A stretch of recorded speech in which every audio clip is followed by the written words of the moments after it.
¿Qué pensarías si te dijera que tú, tu pareja, algún familiar o tu mejor amigo serían capaces de cometer algún acto inmoral?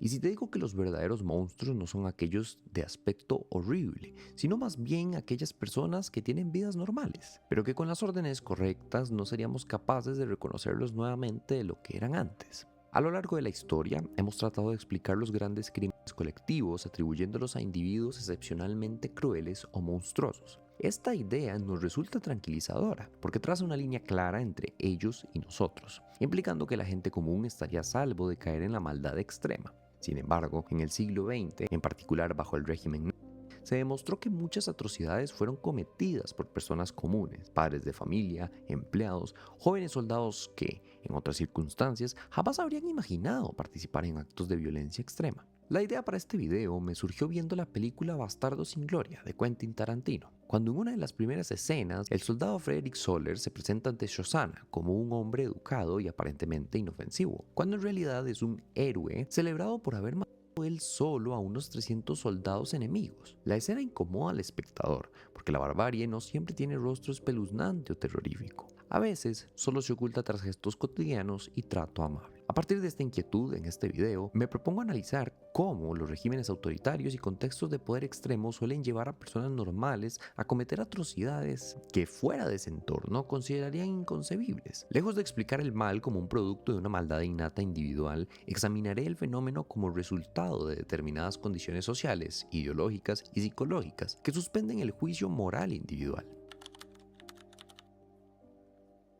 La filósofa Hannah Arendt acuñó el término banalidad del mal tras presenciar el juicio del funcionario nacionalsocialista Adolf Eichmann en 1961. Arendt quedó impactada no por alguna maldad demoníaca palpable en Eichmann, sino por su mediocridad burocrática. Ella lo describía como un hombre gris, un burócrata obediente que se vanagloriaba de cumplir con su trabajo. Aún así, cuando ese trabajo consistía en organizar el de millones de personas. Arendt no sugería que las consecuencias, los crímenes, fueran triviales, sino que los motivos y procesos detrás de ellos eran terriblemente banales. Eichmann y muchos como él estaban más preocupados por seguir las reglas, hacer bien la tarea encomendada y agradar a sus superiores que por reflexionar sobre las implicaciones morales de sus actos. Así, personas ordinarias pudieron cometer actos malvados extremos sin un odio fanático ni una psicopatología distintiva, sino por una inquietante falta de pensamiento crítico y de juicio moral personal. Arendt concluyó que gran parte del mal en masa ocurre cuando individuos comunes renuncian a su capacidad de pensar por sí mismos, se vuelven simples engranajes de una maquinaria y dejan de sentir responsabilidad por las consecuencias humanas de sus acciones. Los posteriores hallazgos de la psicología social dieron respaldo empírico a la intuición de Arendt. El psicólogo Stanley Milgram, en la década de 1960, diseñó sus famosos experimentos de obediencia, precisamente intrigado por la pregunta de cómo gente normal pudo participar en el Holocausto. En el que es probablemente su experimento más conocido, Milgram pidió a voluntarios que aplicaran supuestas descargas eléctricas crecientes a otra persona cada vez que ésta cometía errores en una tarea de memoria. Todo bajo la supervisión de un investigador que les ordenaba continuar. Sorprendentemente, en la condición inicial, el 65% de los participantes obedeció hasta el nivel máximo a pesar de los gritos de dolor simulados del alumno y del enorme estrés emocional que muchos mostraban. Esto nos quiere decir que 2/3 de las personas participantes de este experimento estuvieron dispuestas a infligir lo que era un daño potencialmente letal para una persona, únicamente porque una figura de autoridad con bata blanca les indicaba firmemente que era necesario continuar. Milgram constató que bajo las órdenes adecuadas de una autoridad legítima, la mayoría de la gente puede llegar a cometer actos inhumanos en contra de sus propios valores. Para explicar este fenómeno, propuso que sus participantes entraban en un estado agéntico. Este es un estado psicológico en el cual el individuo deja de verse a sí mismo como agente moral autónomo y se percibe en cambio como un ejecutor de la voluntad ajena. En este estado, las personas se dicen a sí mismas que solo cumplen órdenes, desplazando la responsabilidad de sus actos a la autoridad que ordena. Este mecanismo de obediencia acrítica ayuda a entender cómo individuos sin antecedentes violentos pueden, bajo cierta presión jerárquica, suspender su empatía y juicio para hacer cosas que normalmente repudiarían.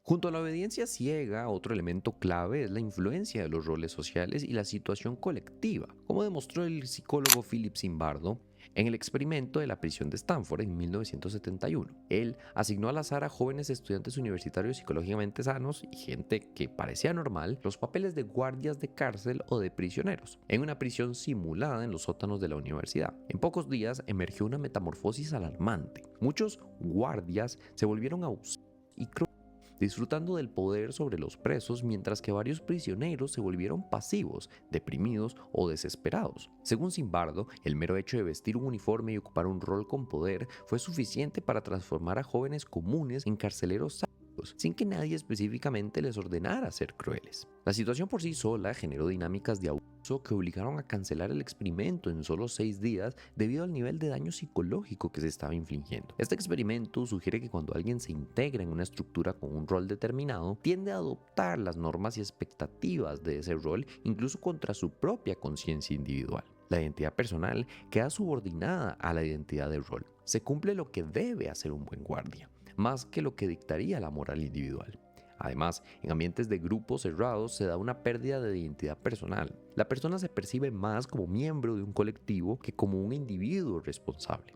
Esto erosiona la responsabilidad personal. Amparado en el grupo o el uniforme, el sujeto siente que las acciones no las realiza él, sino su papel o su unidad, diluyéndose su sentido de culpa. En entornos autoritarios, esta dinámica es especialmente peligrosa, porque la crueldad puede incluso llegar a valorarse como virtud, y quienes muestran escrúpulos morales corren el riesgo de ser vistos como débiles o traidores al grupo. En el nivel estructural y cultural, los regímenes autoritarios suelen crear marcos ideológicos que legitiman la violencia y anulan las inhibiciones morales de la gente común.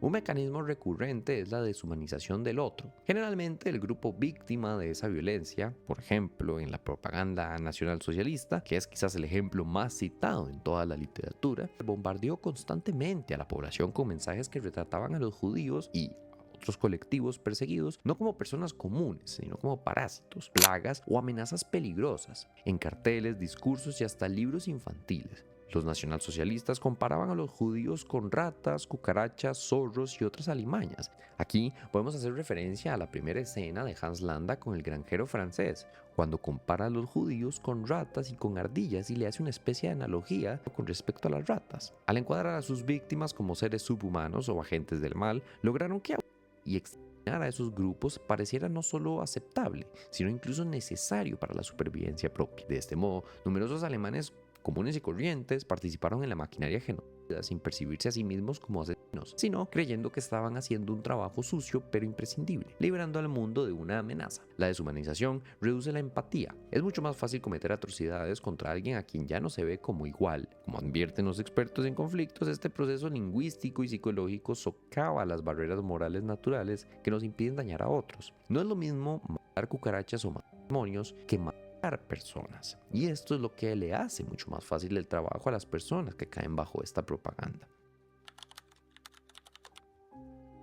En contextos autoritarios o de violencia institucional, la conformidad grupal y la presión de pares también juegan un rol significativo para que individuos corrientes crucen líneas morales. Muchas veces la participación en actos crueles no nace de un odio personal intenso, sino del deseo de encajar en el grupo, no defraudar las expectativas de camaradas o superiores, o evitar ser visto como un cobarde. Los seres humanos somos profundamente sociales. En situaciones extremas, el miedo al aislamiento o al castigo grupal puede impulsar a gente normal a realizar cosas que nunca harían solos. En escenarios más oscuros, como el de tropas militares o escuadrones represivos, cuando la mayoría participa en la disidencia individual se vuelve sumamente difícil. Por el contrario, si otros colegas se niegan a obedecer órdenes injustas, es más probable que uno también se resista. Un efecto comprobado en variaciones del propio experimento de Milgram, donde cuando dos compañeros actores se negaban a continuar, la tasa de obediencia de los verdaderos participantes caía drásticamente. Esto indica que incluso en la obediencia cruel hay un componente de dinámica de grupo. No queremos ser los únicos en desobedecer, pero tampoco queremos ser los únicos en abusar si los demás no lo hacen. La presencia de alianzas morales, o por el contrario, la ausencia de ellas, puede decidir la conducta final de un individuo en situaciones límite. De esta manera, en la ejecución de políticas violentas a gran escala suele operar la difusión de la responsabilidad. Cuando muchas personas contribuyen de cierta manera a un gran crimen, cada uno puede convencerse de que solo estaba haciendo su parte y que la culpa recae en otro nivel. Por ejemplo, un funcionario que solo firma papeles puede pensar que él no priva de la vida a nadie directamente. El soldado que custodia un camión de prisioneros se dice que solo transporta cargas. El técnico que programa un dron armado quizá nunca vea el rostro de los afectados. En la Alemania nacionalsocialista, la propia estructura burocrática fragmentaba el proceso en tareas administrativas rutinarias, desde elaborar listas hasta coordinar trenes. De modo que muchos partícipes no se sintieran personalmente responsables del resultado final, sino meros engranajes cumpliendo su función. Este fenómeno fue descrito por el psicólogo Albert Bandura como mecanismo de desvinculación moral, entre ellos la difusión y desplazamiento de la responsabilidad. Cuando la responsabilidad parece diluida en una cadena de mando o desplazada hacia los de arriba, la gente encuentra más fácil participar en actos dañinos sin que se les pese tanto en la conciencia. Los procesos descritos, como la obediencia ciega, una ideología legitimadora, presión grupal y deshumanización, convergen en muchos episodios históricos más allá del caso paradigmático del nacionalsocialismo. Un ejemplo reciente que combina varios de estos factores fue el escándalo de Abu Ghraib en 2004. Durante la guerra de Irak, en esa cárcel, soldados estadounidenses, muchos de ellos jóvenes reservistas, chicos y chicas de veintitantos años, sin antecedentes violentos, y humillaron salvajemente a prisioneros iraquíes, tomándose incluso fotos mientras cometían abusos contra ellos. Las investigaciones posteriores revelaron un ambiente donde los superiores toleraban o fomentaban ablandar a los detenidos. Se deshumanizaban a los iraquíes llamándolos con insultos racistas y la moral del grupo militar premiaba la dureza. Soldados que en su vida civil no mataban ni una mosca actuaron con una crueldad equiparable a la de verdugos profesionales. No eran psicópatas, sino individuos comunes situados en un contexto donde la autoridad probaba el abuso. El grupo lo normalizaba y las víctimas eran consideradas enemigos inferiores. Esto no exime su culpa, pero confirma nuevamente la tesis de la banalidad del mal. Personas corrientes pueden llegar a perpetrar atrocidades bajo ciertas condiciones, sin que medie en ellos una maldad personal extraordinaria. Otro ejemplo aleccionador se encuentra en las dictaduras